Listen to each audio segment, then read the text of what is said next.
Bersatu உச்சமன்ற உறுப்பினரும் முன்னாள் அமைச்சருமான டத்தஸ்ரீ சைஃபுடின் அப்துல்லா முகைதீனின் மருமகன் டத்தஸ்ரீ முகமது அட்லான் பெர்ஹான் எங்கிருக்கிறார் என்பது குறித்து தான்ஸ்ரீ முகைதீன் யாசின் தெளிவுபடுத்த வேண்டும் என்று அழைப்பு விடுத்துள்ளார். அவர் தொடர்ச்சியான விசாரணையின் காரணமாக அதிகாரிகளால் தேடப்படுவதால் இதற்கு முகைதீன் விளக்கமளிக்க வேண்டும் என்று அவர் வேண்டுகோள் விடுத்துள்ளார். மலேசிய லஞ்ச ஊழல் தடுப்பு ஆணையத்தால் தேடப்பட்ட போதிலும் அட்லான் நீண்ட காலமாக இல்லாதது மற்றும் வெளிநாட்டில் அவரது ஆடம்பர வாழ்க்கை முறை குறித்த அறிக்கைகள் காரணமாக முன்னாள் பிரதமர் பொதுமக்களுக்கு விளக்கமளிக்க வேண்டும் என்று சைஃபுடின் கூறினார். தான்ஸ்ரீ முகைதீன் யாசின் பேச வேண்டிய நேரம் இது. அவரது மருமகன் எங்கே இருக்கிறார், ஏன் அவர் தொடர்பு கொள்ள முடியாமல் இருக்கிறார் என்பதை மக்கள் முன் சொல்ல வேண்டும் என்று அவர் நினைவூட்டினார். மலேசியாவில் சட்ட நடைமுறைகளை புறக்கணித்து அட்லான் வெளிநாட்டில் வசதியாக வாழ்வது போல் தோன்றுவது தொந்தரவாக இருப்பதாக அவர் மேலும் கூறினார்.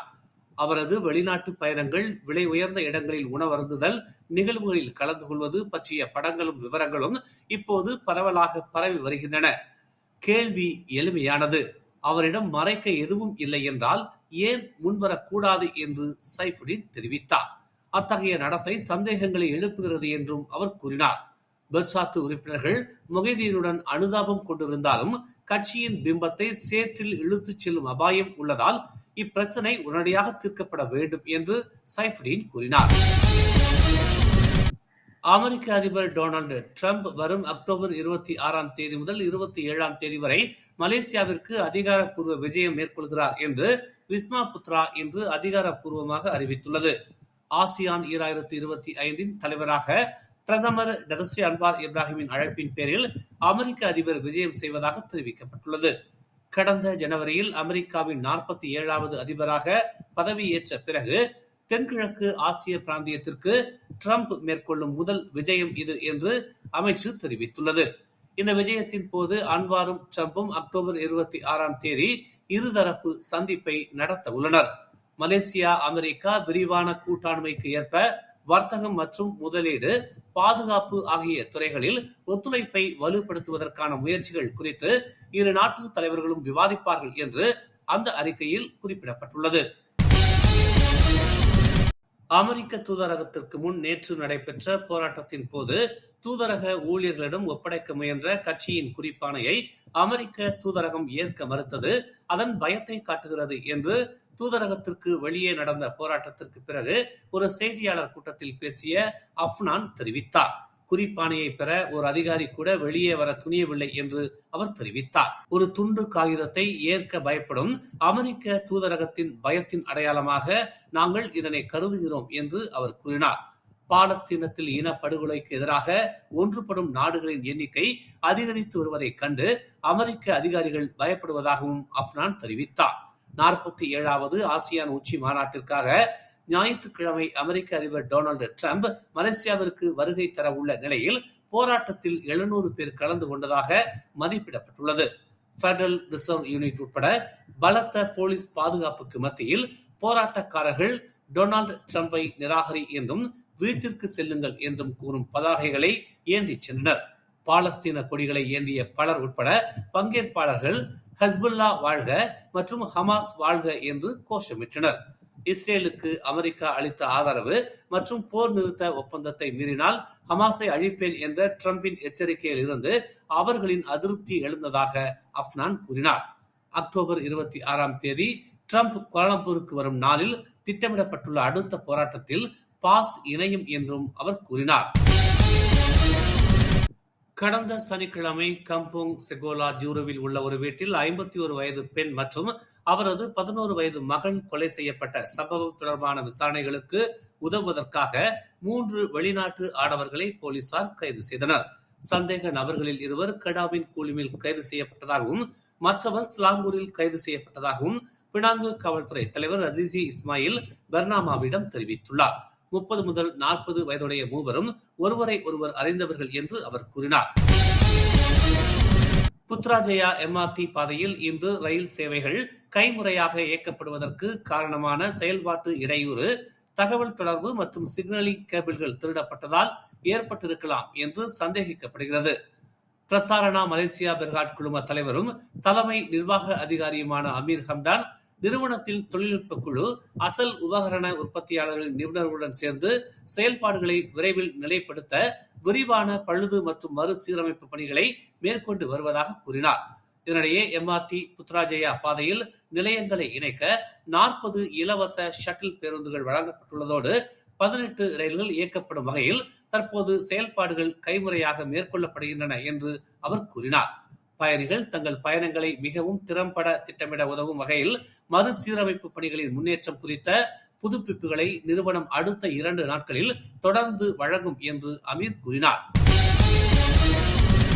3 மாநிலங்களில் உள்ள தற்காலிக நிவாரண மையங்களில் தங்க வைக்கப்பட்டுள்ள வெள்ளத்தால் பாதிக்கப்பட்டவர்களின் எண்ணிக்கை நேற்று இரவு 4743 இருந்த நிலையில் இன்று காலை 5806 தொடர்ந்து உயர்ந்துள்ளது.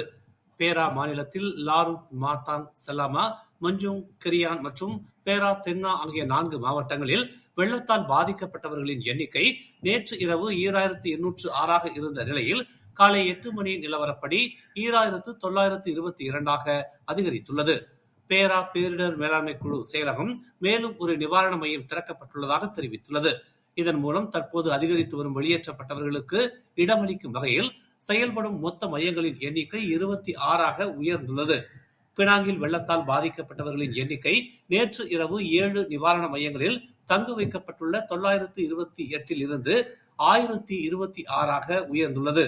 கெடாவில் நேற்று இரவு 1009 இருந்த வெளியேற்றப்பட்டவர்களின் எண்ணிக்கை தொடர்ந்து 1858 உயர்ந்துள்ளது. 6 புதிய நிவாரண மையங்கள் திறக்கப்பட்டுள்ளன.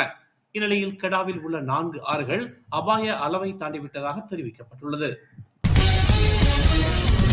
ஏர் ஏசியா விமான நிறுவனத்தின் டோனி பெர்னாண்டஸ் தொடர்ச்சியான போலியான செய்திகளால் பாதிக்கப்பட்டதால் மெட்டாவில் தனது சமூக ஊடக கணக்குகளை மூடுவதற்கு முடிவு செய்துள்ளதாக தெரிவித்துள்ளார்.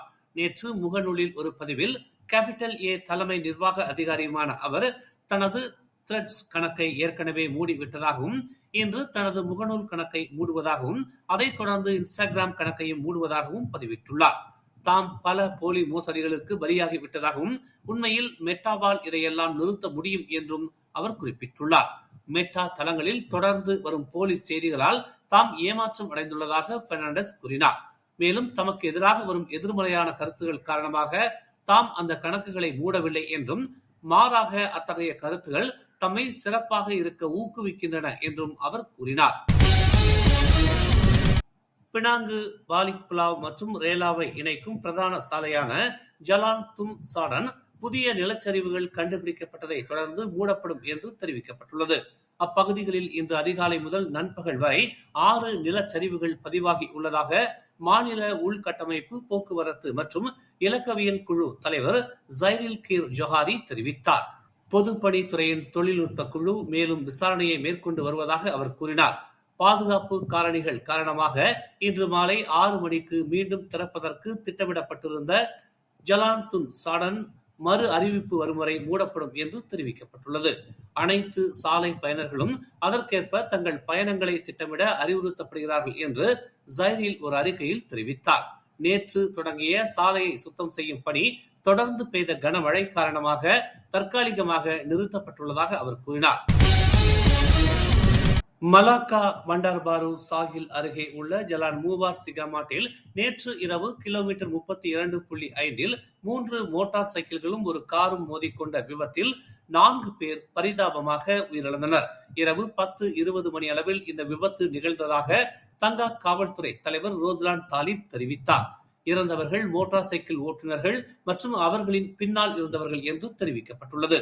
இதில் 3 பேர் சம்பவ இடத்திலேயே இறந்து விட்டதாகவும் 4வது நபர் தங்காக் மருத்துவமனையில் சிகிச்சை பெற்று வந்த நிலையில் இறந்ததாகவும் ரோஸ்லான் கூறினார். சம்பவ இடத்திலேயே இறந்த மூவரும் 20 வயதுடைய 2 ஆண்களும் 18 வயது பெண்ணும் ஆவர். 19 வயதுடைய மற்றொரு பாதிக்கப்பட்டவர் மருத்துவமனையில் சிகிச்சை பெற்று வந்த நிலையில் இறந்தார் என்று ரோஸ்லான் தாலிப் பெர்னாமாவிடம் கூறினார். கார் ஓட்டுநர் மற்றும் பயணிகள் காயமடையவில்லை என்றும் விபத்திற்கான காரணம் இன்னும் விசாரணையில் உள்ளதாகவும் அவர் குறிப்பிட்டார். மேலும் செய்திகளை தெரிந்து கொள்ள தமிழ் மலர் நாளிதழை பாருங்கள். உடனுக்குடன் செய்திகளை தெரிந்து கொள்ள தமிழ் மலர் இணையதளம், தமிழ் மலர் செயலி மற்றும் மலர் டிவி யூடியூப் சேனலை வலம் வாருங்கள். எங்களோடு இணைந்திருக்க மலர் டிவியை பதிவு செய்து கொள்ளுங்கள். உறவுகள் மகிழ்ந்திட விருப்பம் மற்றும் பகிர்வு சேவையை சொடுக்கிடுங்கள்.